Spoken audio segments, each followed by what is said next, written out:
So I'm Rebecca Phillips. I'm the Senior Enterprise Coordinator here at the Dorset LEP.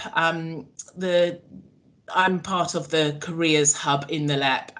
We serve to bridge the gap between education and enterprise. So we work towards attaining the Gatsby benchmarks in the educational establishments for all of our state schools and centres, learning centres in the county. We are funded by the Careers and Enterprise Company, and they are a national company.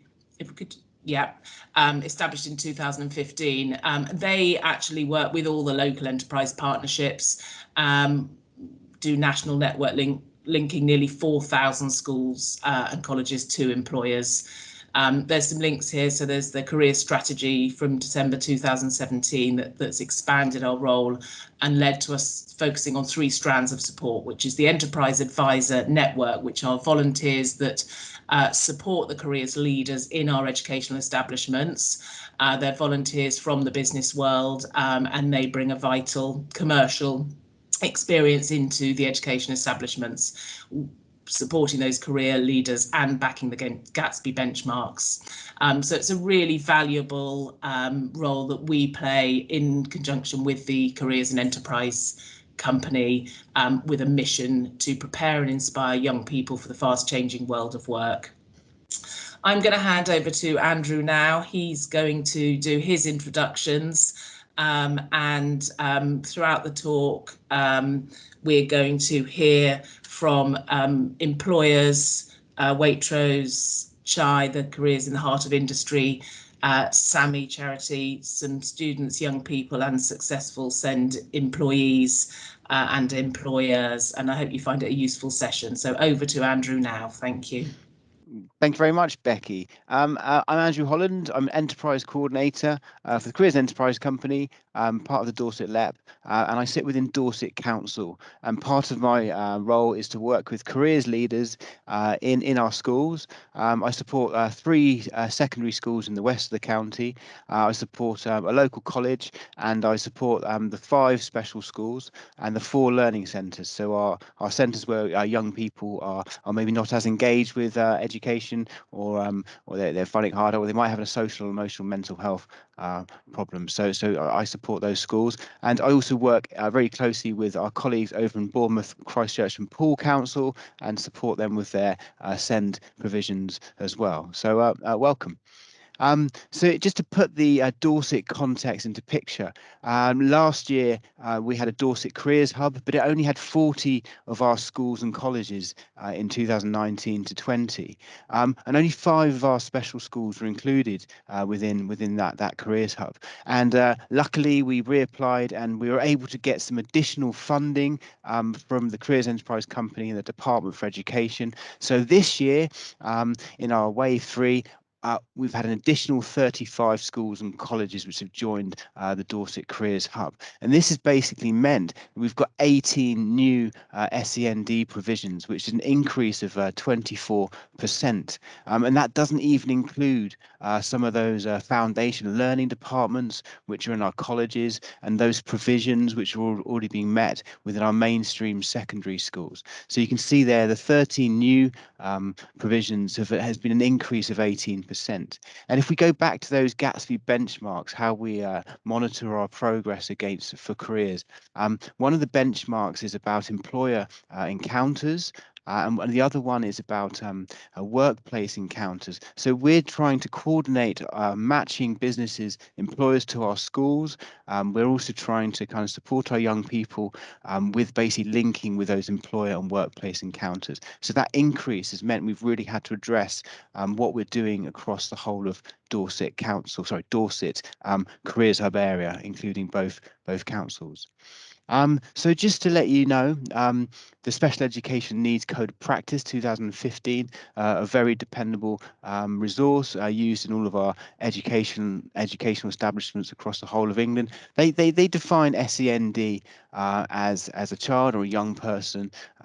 It describes a learning difficulty or disability, which means that special education provision has to be made for them.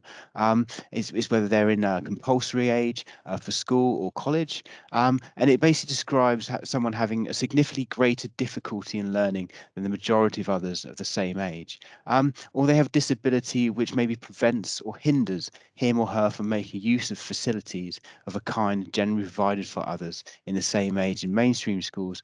I just want to go into those two words there: prevents and hinders. So whilst someone's learning, it might mean it very difficult for them. But let's start transitioning this to the workplace and post 16 or post 19, and we're still focused on those two words: there's prevention and the hindering. So we want to kind of change that as we look forward.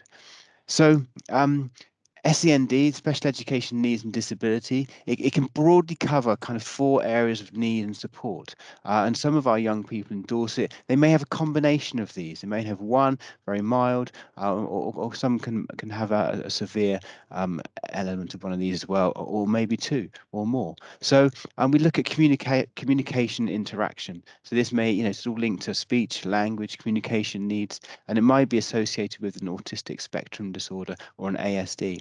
There's another also a cognition or learning difficulty. Someone might have a more specific learning difficulty, such as a dyslexia or an auditory or a visual thing there. Sorry, not visual or auditory. A specific like a dyslexia or a reading difficulty. They might also have a moderate or severe learning difficulty or profound and multiple learning difficulty as well. We can also look at the broad heading of social, emotional, mental health, and SEMH, and this can also be linked into someone who might experience behavioural difficulties due to a variety of reasons. And then we can look at the last kind of definition, the fourth group, being a sensory or physical need. So someone who has a visual or hearing impairment, or they might have a multisensory impairment, or they might have a physical disability. So we can kind of look at the main kind of groups there. And this is where young people in Dorset are largely being covered for there. So when we start thinking about SEND within the workplace, we can look at the Equality Act back in 2019, and this largely started to look at kind of discrimination and reducing the discrimination within the workplace. And I think a lot of the work in the past about being included in the workplace has focused on someone being pregnant or having that maternity or paternity cover. It might be someone who, their age. They might be kind of incredibly old or incredibly young. And then there's lots of work as well about including and having very diverse workforce regarding race, religion or belief, sexual orientation. And then there's also inclusion of disability. So I think I put that separately because it's still potentially a very underrepresented element of the Equality Act there. So we can move on and have a look at diversity inclusion.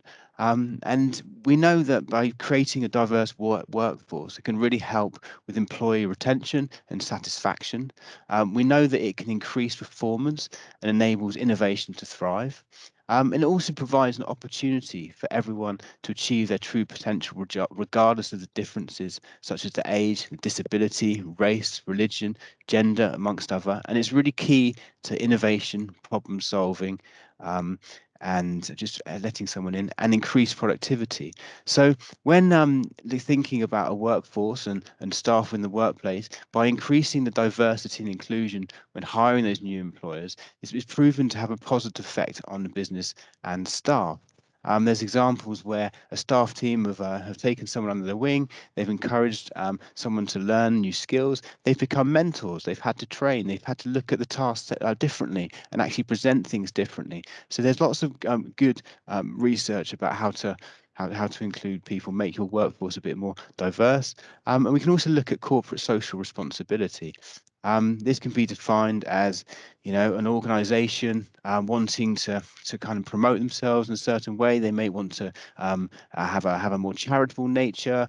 They may want to engage in supporting volunteering, but they also want to kind of be perceived as being slightly more ethically orientated and having good, sound social value practices. So, but generally, corporate social responsibility can be understood as being a strategic initiative that contributes to a brand's reputation. So it's a great opportunity for workplaces and employers and businesses to start diversifying and start including young people with an SEND to increase their brand's reputation and how they are perceived. So SEND within the workplace, this figure's now been around for the last 10, 15, 20 years, and it hasn't really changed much. Someone already told me recently this has actually even gone down.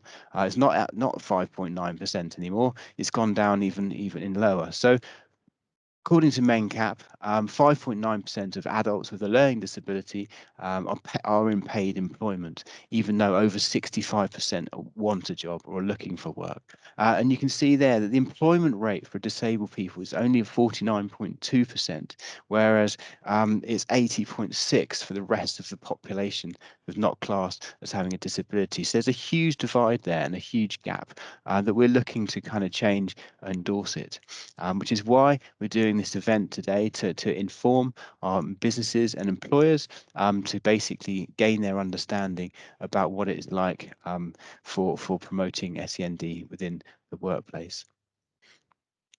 So here's some benefits. Again, MenCap and Bayer and Bayer back in 2017 compiled a report, and they did some research as well, and reported that 87% of customers in a business or an organization would rather give their custom to those organizations who hire a diverse workforce. So that's quite a high figure as well. And 92% think more highly of a company that hires disabled people or a young person with a special education need. So, and also this is a bit of a myth here that employers don't always have to pay the cost. So in terms of reasonable adjustments and making those things, the cost could be met elsewhere in terms of the Department for Work and Pensions. And they found out that the average cost of an adjustment is only £75. So fundamentally, post-Brexit, the UK talent pipeline, we also need to increase the numbers in our workforce so that we actually have a really good representation. And, 1 in 50 UK people have a learning disability or a special education need there. So there's a great opportunity for employment and recruitment. So when we look at employers with a special education need and disability, it can be seen to increase staff morale by 72%. They're 3.5 more times likely to stay in the role, which saves hugely on recruitment costs and those other costs there as well. And they're less likely to take time off sick and are less likely to be late.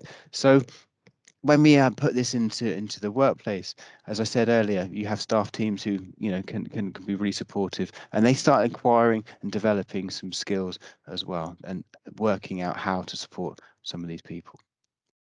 In addition, just like to mention here, just going to quote you, the National Audit Office estimates that 1 million of lifetime costs could be saved for every young person with the relevant life and employability skills that enables them to live in semi-independence. So you're not just creating an opportunity for someone to go and earn a wage, the impact is so much greater in terms of that level of semi-independence and becoming a much more inclusive person within our society. And by supporting someone with a learning disability into employment, it could increase their income by between 55 to 95% as well. And of course, this would improve their self-esteem, their integration within society, their social value, and negates any kind of long-term mental health effects, boost their confidence. So it can be seen to be a really valuable thing to do. So You know, if you look around you now, the national media, like now is the time. You can't really go anywhere on adverts, on TV. You know, we had Lost Voice Guy, which you know won Britain's Got Talent. You've got Rosie Jones, the comedian presenter, who's been presenting on Channel 4 and has been celebrating her diversity. You've also got again, going back to Britain's Got Talent, but there was an SEND school, and they got one of the golden buzzers, and so you can really see that how the media is grasping this with both hands. Ellie Goldstein on the front cover of Elle magazine, you know, quoting there, "I want to represent everyone with a disability, show myself off to a world." So all these people who are challenging the norm right now, and it's a really good time for society to take this forward and to look at employing and training and supporting young people with an SEND into the workplace. Silent Witness, BBC, I've been watching it for years. Clarissa there, the actress, she's just part of the furniture. She's so included within that series. It's fantastic. And just this becomes the norm. For years and years, my kids, you know, constantly watching The Greatest Showman, listening to the soundtrack. Again, a really good opportunity for, you know, a Hollywood movie to kind of really represent diversity and inclusion and getting it in the mainstream media. And just to finish off, Todd Scanlon, a young adult with Down syndrome, he set out to be a scaffolder. It's what he wanted to go and do, and he went and did it. And in 2019, he won On the Tools Best Apprentice, which is just a fantastic achievement. And again, it really raises the profile of supporting young people with an SEND. So I'd just like to show you this video clip. You know, thank you to Waitrose for supporting us, and this is going to introduce James Francis as well. What does James bring to the partnership? There isn't a customer around who doesn't know who James is. He certainly is a local hero, you could say. His standard of service is what we expect from every single partner, and it never wavers from him.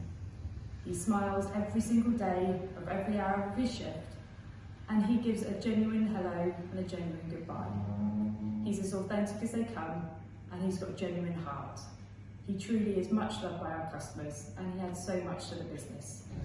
Just a few examples of feedback from customers. This is just in the last few weeks. James, very helpful and polite, supports me with my shopping, carries my shopping to my car, and is always smiling and cheery.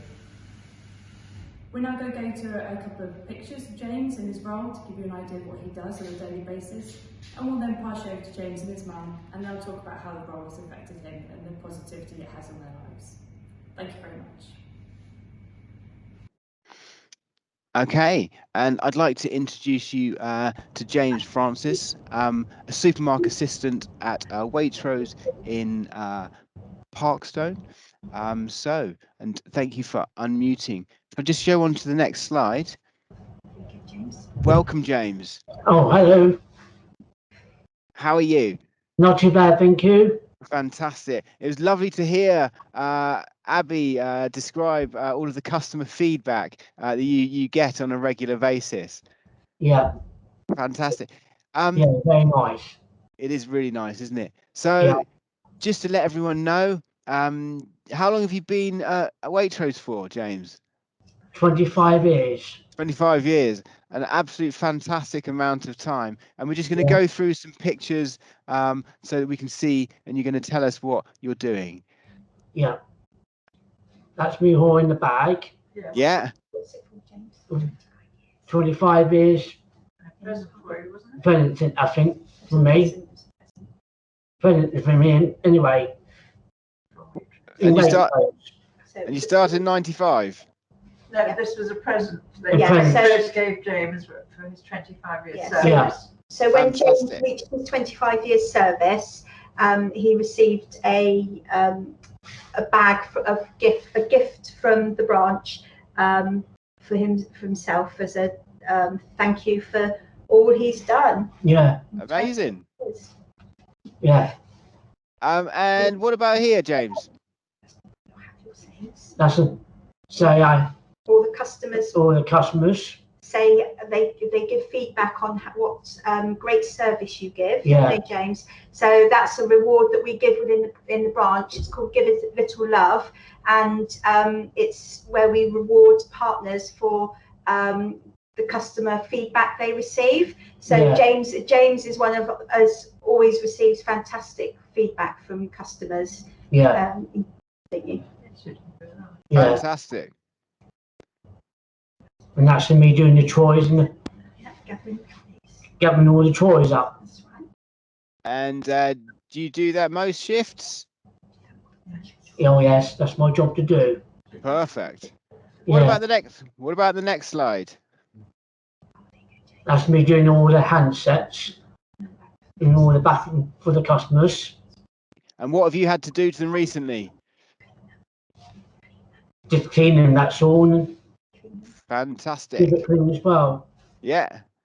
You look very happy there. Lovely to see. Yeah. Yeah. What about here, James? And me taking the boxes there and then putting it back in a normal place. Perfect. Clean as well. Yeah. And that's enough, and helping and helping the customer shopping as well. Excellent. Where do you take the shopping, James? In the cars as well, in the car park. Perfect.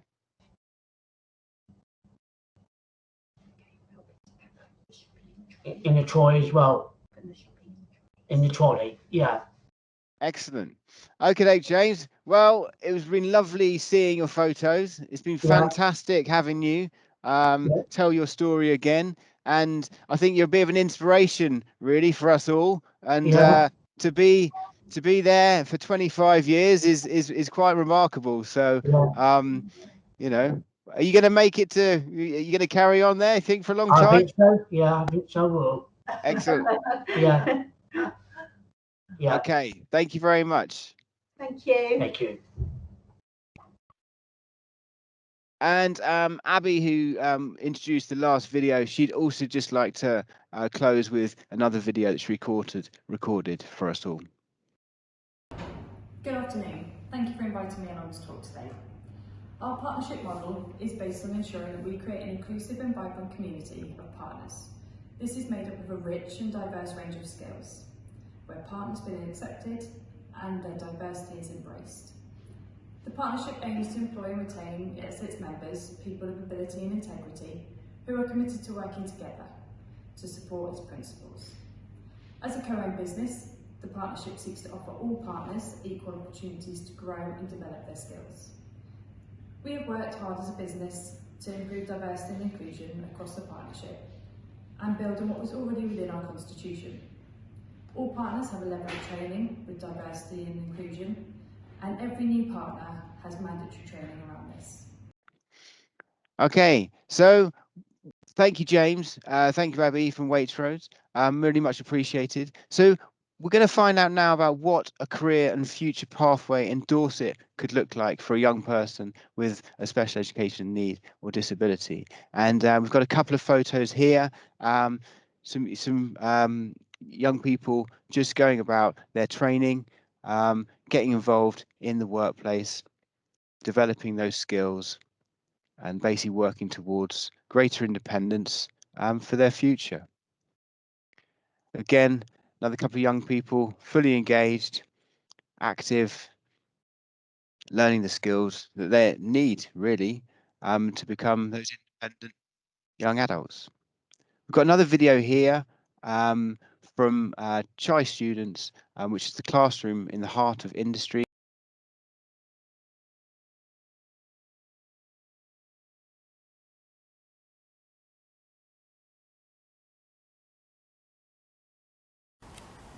Hi, I'm a student from CHI. It's an education that takes place in a business. I have been on this course for around 2.5 years now, and it's amazing how much I've changed. First year I came, I was very, very nervous and shy, and I was terrified of the thought of taking the bus. But now, since I've built up my confidence, I can travel on my own, I can actually go into places without worrying about what to say. I'm friendly towards people and I can be very sociable. And it's just amazing how much I've changed. So Chai has really helped me and I highly recommend it to anyone who has a dream of getting a job.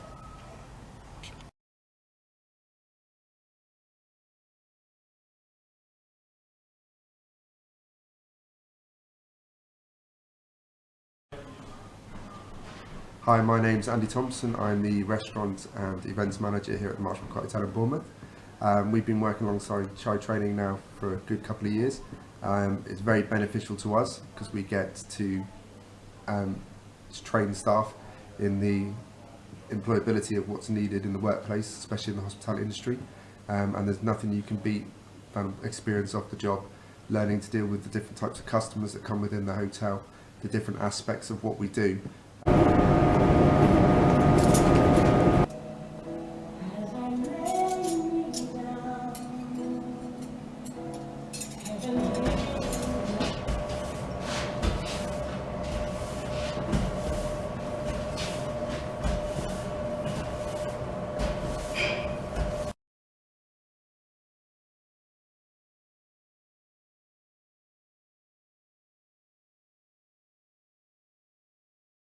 So the practicality of them being able to learn on the job is really great. I've seen that their confidence is growing really well and they just seem so capable. They flourish. You can see that they're really happy doing what they're doing.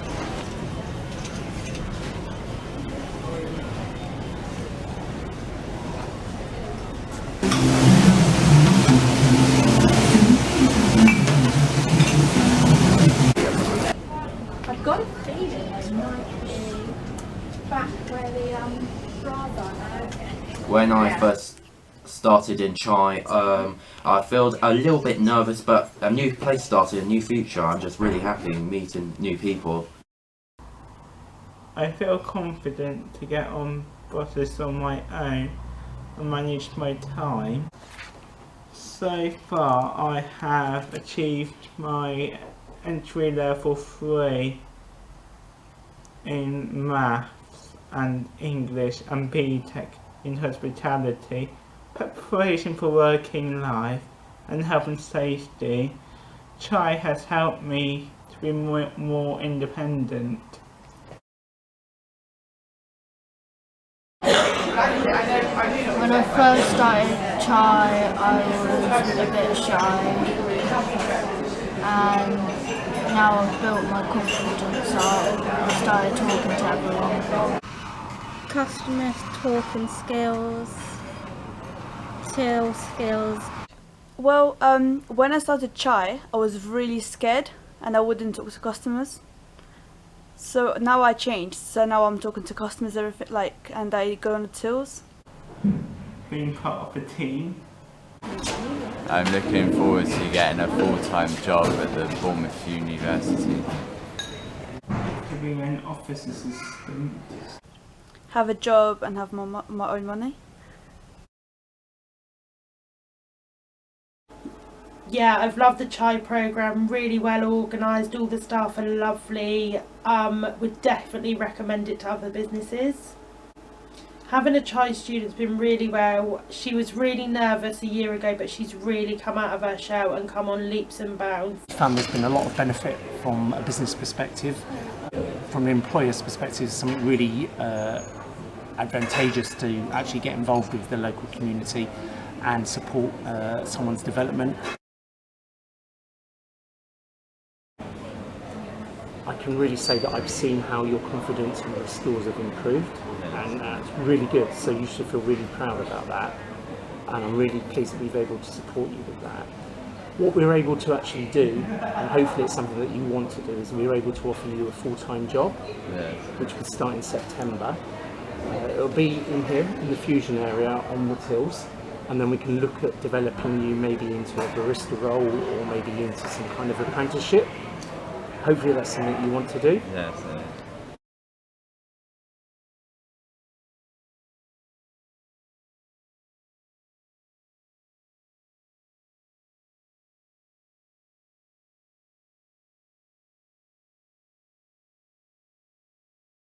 Okay, so a fantastic video there.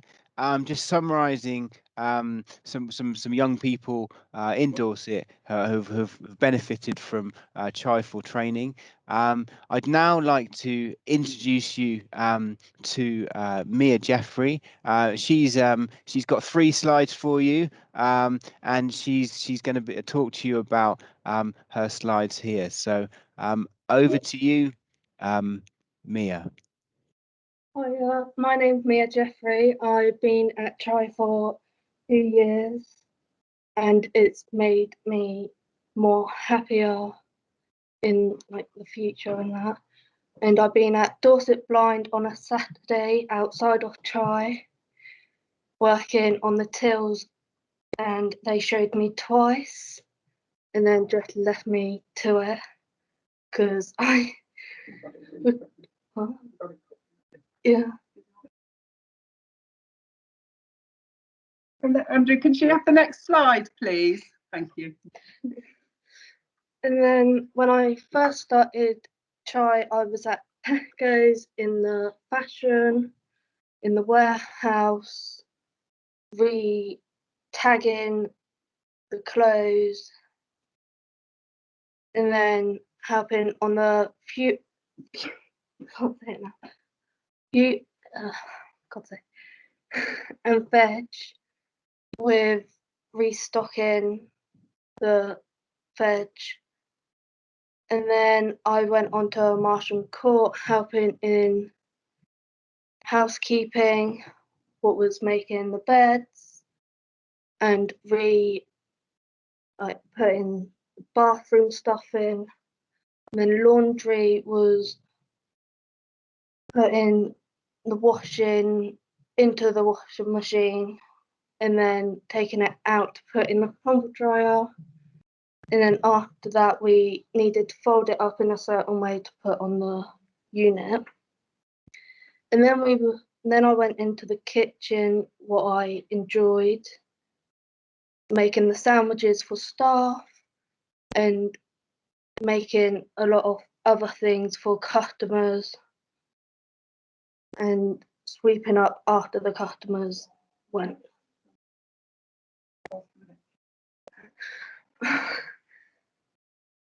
And then I moved on to a toddler group, helping them put the toys out and setting the area up before the children came in, and preparing snack times for them, and helping the parents if they wanted just have some alone time without the children with them.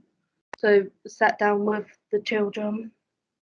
Then moving on to Asda, what I work in the George fashion, and I size order, put out new stock, and help customers. And then they want me to apply for a job there because they're proud of me, and they want me to have a job in the future with them. Fantastic.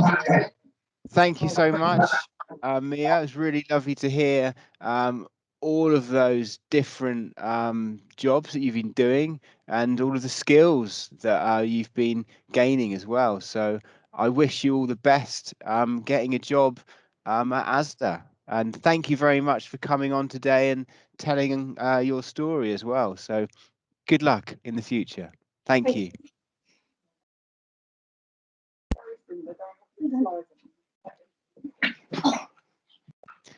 I'd just like to now introduce you to Georgia, who's going to also tell you about some of the work and the skills that she's been learning. So over to you, Georgia. Hello. First I started with Tesco, and I did fashion, and I done size ordering, and then in the warehouse.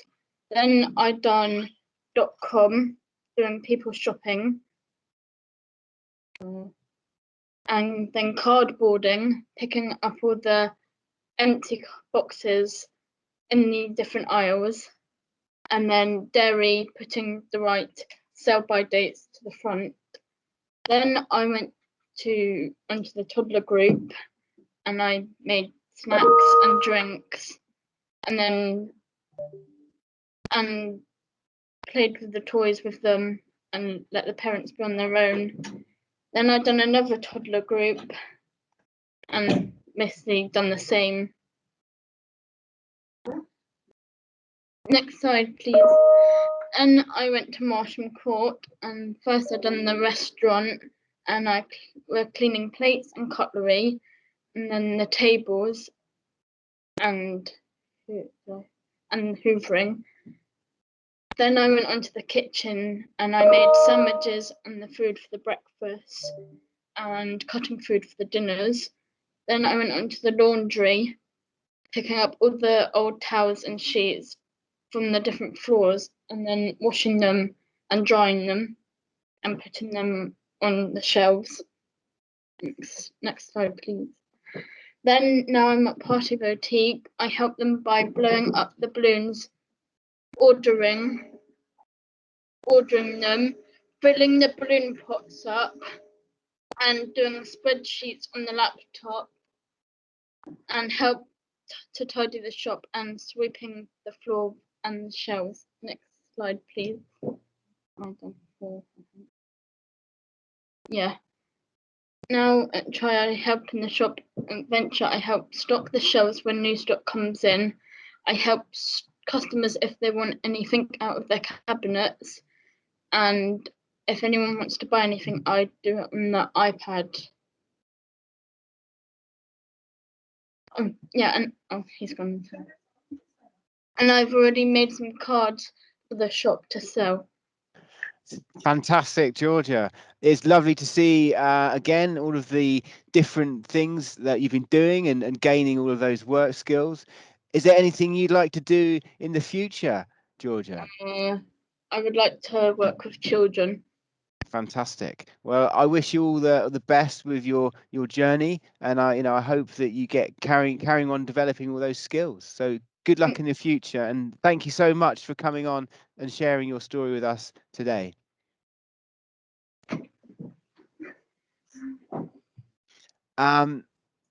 Fantastic to see the video of the work going on at Chai, and I'm going to introduce you to Karen Taylor, who's the director of Classroom in the Heart of Industry, Chai for Training. And I know Karen wouldn't tell you this, but she has written and designed an employability skills framework, and is going to talk to you about how to create successful student placements. And she also won the CDI UK Career Development Awards back in 2020 for the employability framework that she developed, and that has been going out to some of our other Dorset special schools, and they've started implementing the employability skills framework with their students as well. So it's a fantastic resource in Dorset for us to have, and it is really very aspirational, and it's pioneering the way forward. So I'm going to hand you over to Karen, who's going to talk to you a little bit more.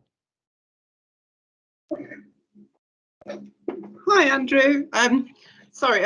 So the employability, the whole idea of Chai really is to develop, as you can see from the students, we're developing a partnership really with businesses and the skills required for our young people.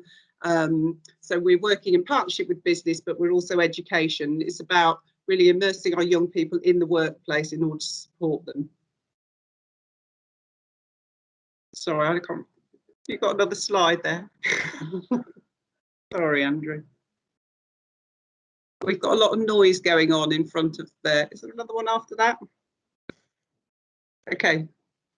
So within Chai, you've probably heard we have what we call a foundation year of employability skills, and we support our young people in different. We usually are in Marsham Court and Tesco's, and the young people are getting a real experience of the workplace to find out where their skills and qualities lie, to know if they like to be customer facing, behind the scenes, they like methodical work, they like to be sort of constantly, like some kitchens are really high paced sort of environment, and where their skills and qualities lie. And they develop those skills, and we assess those skills and support the young people with developing all the employability skills using the employability skills framework. We then do second year, the students are 2 days on a placement in an area where they're really keen to pursue further skills, which might be in retail, or it might be in hospitality, or it might be in office space, or it might be working within, I don't know, maintenance or painting, or we've had students in different environments. So it's looking at where they would like to pursue careers. And then our third year is much more like a supported internship. So these young people are there for 3 days a week on a placement. We're looking at paid employment in that. We have some students who've gained paid employment at Wicks, at Stewart's, in various different places this academic year. But it just depends where the young person's skills and qualities lie when they go into where they're going to employment. So we've had people going into admin, people going into retail, and different sort of career pathways. But we know that given the right opportunities and right support, that our young people can really achieve and be excellent employees for the future.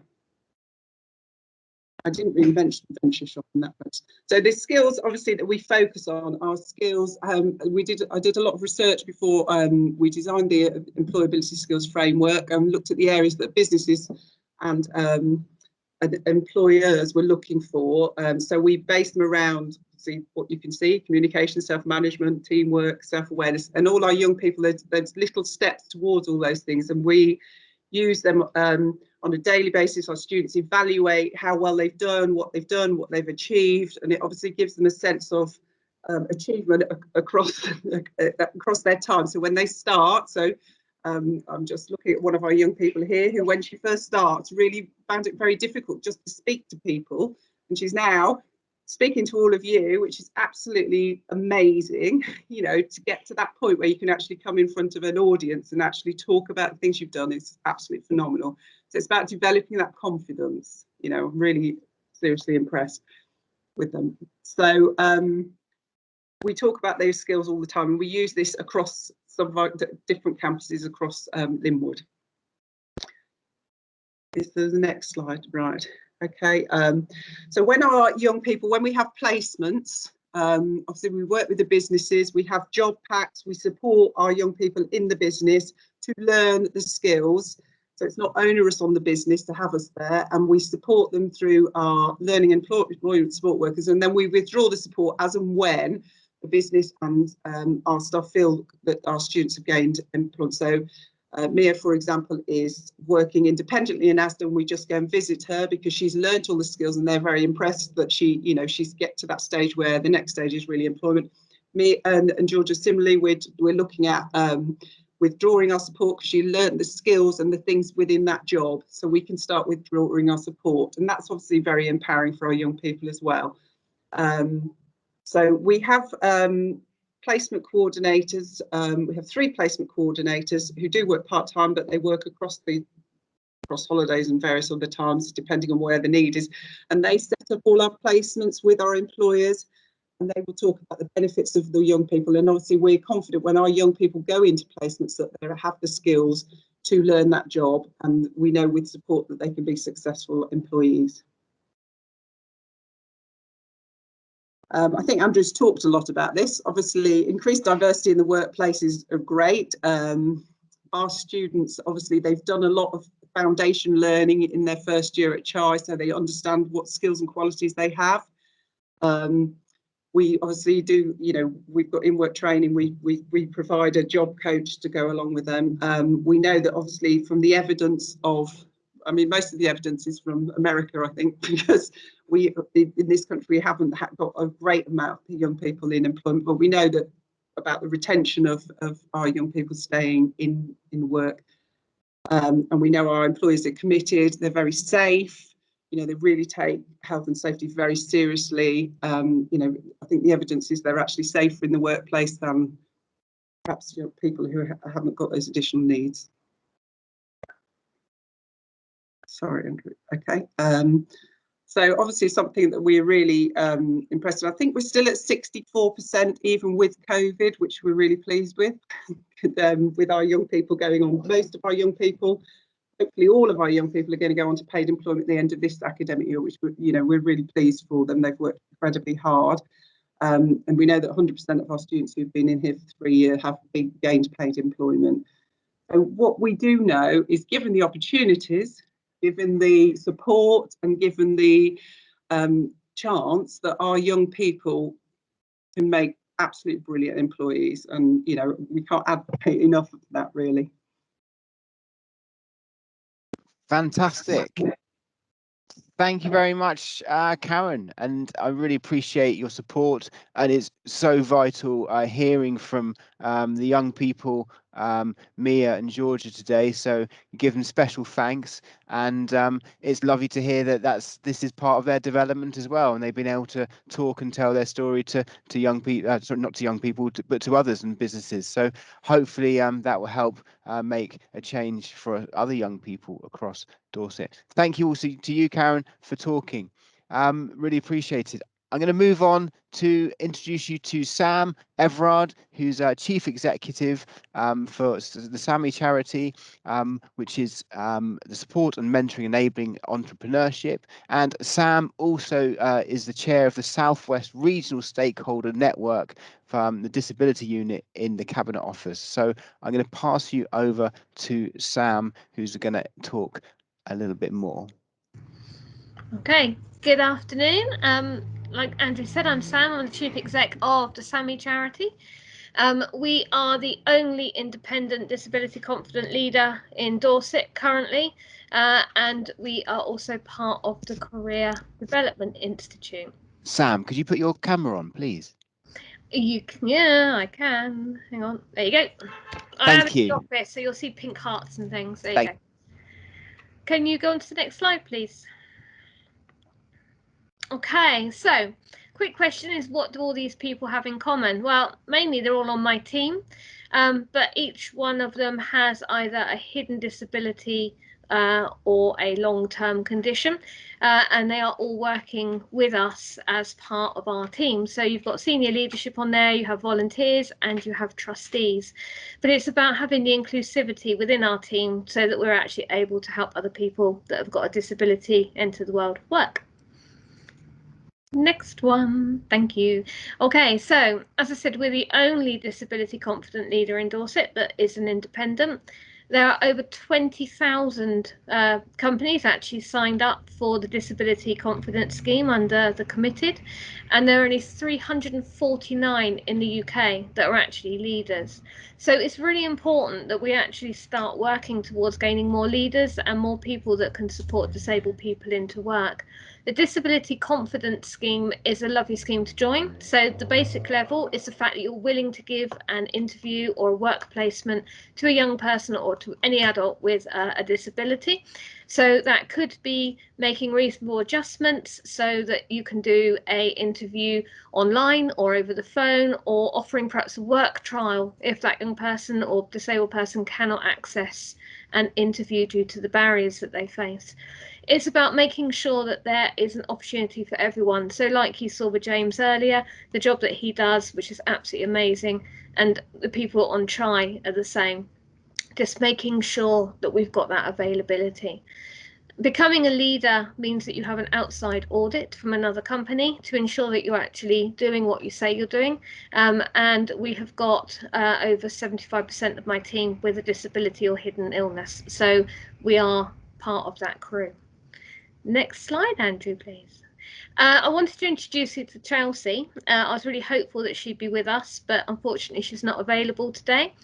Chelsey came to us through the Southwest Regional Assessment Centre, SWARAC, on a supported internship, and she told us that she likes to work on computers and she likes to do a little bit of work around social media. What we didn't realise was quite how talented this young lady is. She actually co-designed all of our resources for our virtual work experience. She co-designs resources for other disabled adults so that they can actually access some of our workshops. She uses communication in print. She creates posters. And the owl that you can see there, Owlie, is part of her social media campaign. She is part of the voice behind Owly and has worked out how to introduce him on our workshops for young disabled adults. She also told us that she'd like to set up her own business and is developing Diva on Trend. The logo was designed by her. She's sorted out doing a whole research project on the best places to sell her products. And this young lady, like I say, is a disabled young adult on a supported internship. And we're delighted to say that she's actually joining our team full-time in November, because I am not letting her go. Okay, next slide. The other young lady that works with us is a young lady called Lydia. Lydia has a moderate learning delay and she comes into school with us and works with the young children. She's always wanted to be a teacher, but unfortunately because of her academic level is unable to go on to become a teacher. So she comes in with us and volunteers and actually supports the young people. They absolutely love her because she's chatty, she's friendly, she's down to earth. She plays games, she does presentation stuff, and she's just an all-round, well, she's a good girl. She's just absolutely brilliant. And again, we've given her that opportunity in order for her to actually do a job that she'd love to do and get the experience that can go on her CV. So as she moves forward in her life, she'll be able to say that she has worked in schools and done voluntary opportunities. Next slide. The last thing that I want to say is about reasonable adjustments. It's very easy to take on a young person or an adult with a disability. Yes, there has to be reasonable adjustments, but the person coming into your organisation is actually a leader in their own right. They know exactly what they need to make sure that they are able to work with you, and there is support out there for you as an employer through Access to Work. So if you do have somebody that wants to come in and they have a multiple disability, like I say, making that reasonable adjustment isn't as hard as you think it's going to be. It might be something simple like giving them a card or an area that is their own where they can go to for a break and they can just show a card and say they want some time out. It could be something simple by having a visual timetable by the door, just saying to them, have you done this, and just putting it all out there. It could be something just by getting an extra large font or a specific pen that is theirs and they know it's theirs. There are so many reasonable adjustments that you can make that you really should consider taking on a disabled person. And like I say, Access to Work have been brilliant. They will pay money out to support people into the workplace. And that can include work coaches. There you are, Andrew. Fantastic. Cool. Thank you so much, Sam, for joining us today and telling the story of Chelsey and Lydia, and as well as your organisation. I think it's really useful to go back to the reasonable adjustments, and some research has done that 1 in 6 employers in a lifetime in the workplace will need some form of reasonable adjustments, whether they become ill, whether they have an accident, whether they have a health issue, hopefully not a life-limiting disease, so organisations are having to get on board regardless of supporting anyone with a special education need or a disability, because people in the workplace are also having to have reasonable adjustments for other reasons. So Sam, fantastic. Thank you very much. I really appreciate your time with us today. Okay, just moving on. So what next? Just to really explain, it's going back to the Dorset Careers Hub. It really, the Dorset Careers Hub really relies on the support of local businesses who want to support the next generation. In our mainstream settings, they might be supporting local schools and colleges, but we really need them to kind of invest in their local community. And if your business is interested, please explore the opportunities that are available on the Support Young People page on the Dorset Careers Hub. And there's also a section, these are links, by the way, so when I share the slides, you'll be able to have some resources here. There's a whole inclusive careers section, which includes all young people in Dorset. But yeah, please register, please have a look. The Inclusive Careers Project is basically about fostering links between employers and young people with a special education need to explore some of the pathways which are available towards getting some productive work, or so they can kind of carry on living as independently as possible. And the Careers and Enterprise Company, they've got a great resource here, which is all about giving young people an experience of your workplace. So do have a look at the links there. In terms of resources, again on the Careers Enterprise Company website, there's a whole section linked to inclusion and what you can do to help you on that journey, and some resources. So for readings, for you to gain some knowledge, get better understanding, and they have a resource directory, and there's a whole package of resources called Supporting Employers Working with Young People with a Special Education Need and Disability. I'm just going to talk you through what some of those resources might look like. They're broken into 3 stages. It's the awareness and engagement stage, and then there's 3 resources there. One describes the SEND education and career landscape. One describes what it's like to work with students with a special education need, what the benefits and what the challenges might be. And then there's the resource also takes you through how to engage with a local school, a special school or a college. The next kind of resource is broken into the planning and the implementation stage. So there's some tips there for effective communication. It's how you gain support from other stakeholders. And then there's some guidance there on choosing and planning an activity. So what you can do to, if you want to offer a visit to one of an employer site, look at some activities which may be delivered in a school or college site, and then it kind of takes you through all those processes. And there's even a final on the day checklist. And then the last resource it focuses on the evaluation and review elements. So, you know, how do you gain feedback? What are the learnings from the activities that you as a business or employer might have provided for a young person with a special education need from some of our Dorset special schools, or our learning centres, or our mainstream settings, and our foundation learning departments within our colleges. So there's a great range of resources there. Please do have a look. And as I said, I will share them in the resources from the Eventbrite. More nationally, the Preparing for Adulthood agenda, they've created an information resource set called Work Experience and Works. It's a really fantastic resource. Again, the link's on there, so it's a really useful tool to use. And the National Grid up in the middle of England, they've been working on the Fueling Futures Employer Toolkit. They've done lots of supported internships for young people, and there's a great resource here as well. So please do look at these. The British Association for Supported Employment, BASE UK, the website, there's a whole section on employers that you can go in, you can see what it's about, and there's an overview. It's what is supported employment. It's got the business case. It helps you about staff recruitment, and it talks about the benefits in terms of staff retention. And again, there's basically more guides in there, and then it talks about some of the other schemes and programs which are available nationally.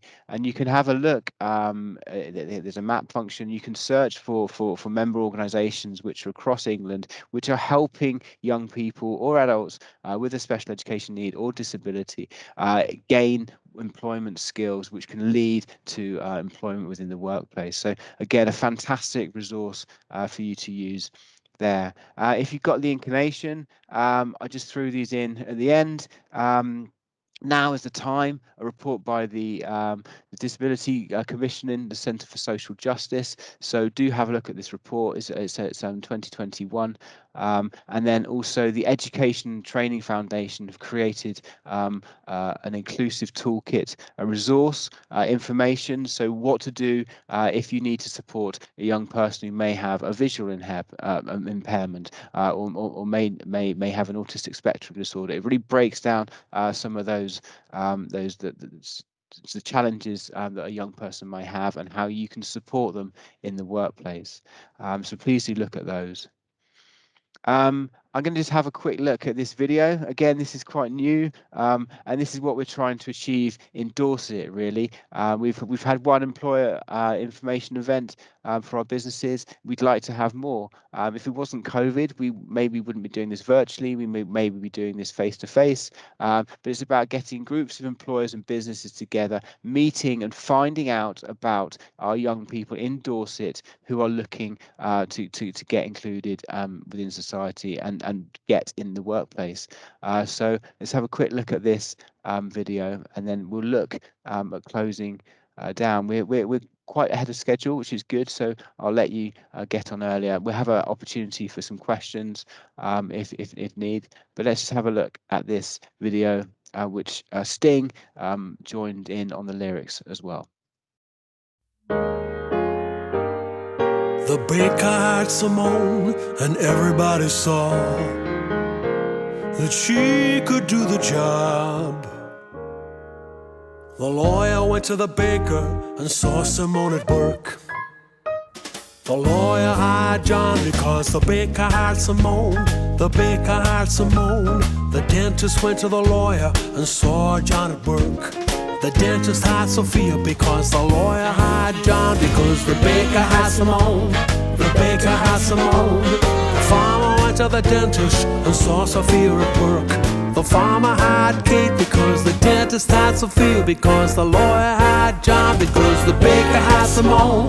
The baker had Simone. The barber went to the farmer and saw Kate at work. The barber had Paul because the farmer had Kate, because the dentist had Sophia, because the lawyer had John, because the baker had Simone.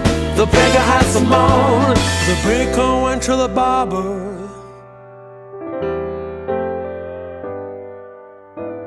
and saw Paul at work. He didn't have a clue, but it was thanks to his first move that the barber had Paul, because the farmer had Kate, because the dentist had Sophia, because the lawyer had John, because the baker had Simone. The baker had Simone. The baker had Simone. Yeah.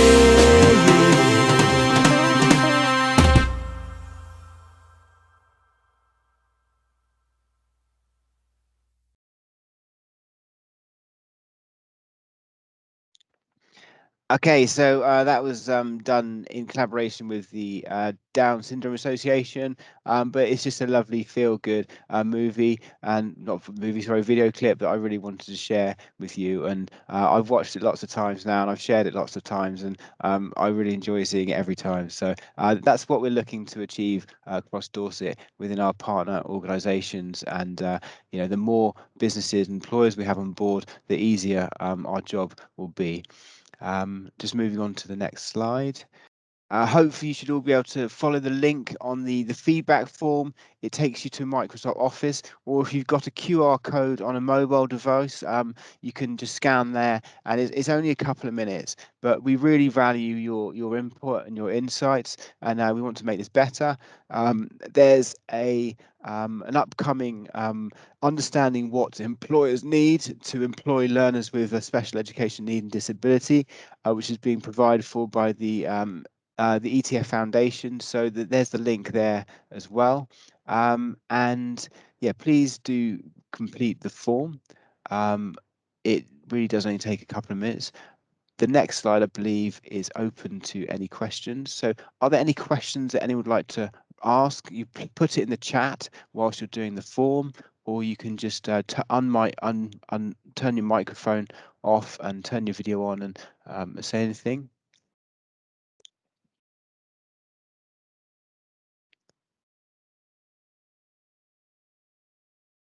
I'll take that everyone's okay. I'll share the slides with you all from the Eventbrite, and that will be sent to you. I'll also include the link to the form as well. But before you do leave the call today, please make sure you've done the feedback in the form. And moving on, if you'd like to connect with me on LinkedIn, then also please do. it's great to have. If you want to talk more, it'd be great to have your interest. Find out what the careers an enterprise company doing. Find out what the Dorset Careers Hub is doing, and find out what we're trying to achieve across Dorset for our young people and our children with a special education need and disability. I'd just like to say thank you very much for everyone who's attended today. Really appreciate your time. I look forward to seeing your feedback. Thank you to our guest speakers. So James Francis from Waitrose, Mia and Georgia, fantastic, really appreciated it. And thank you so much for taking the time also to do the photos and the slides and to tell everyone your story and all of the work skills that you've gained. And thank you very much to our guest speakers, Karen and Sam from Sammy Charity and Chai for training. Again, really appreciate your insights. I'm just going to check the chat. But I think people are just leaving comments.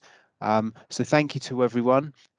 Don't go until you finish the form. And thank you. And if you do know of anything or you have any questions, like I said, let me know on LinkedIn and look forward to connecting. So take care all. Thank you and have a safe evening. Enjoy the sunshine.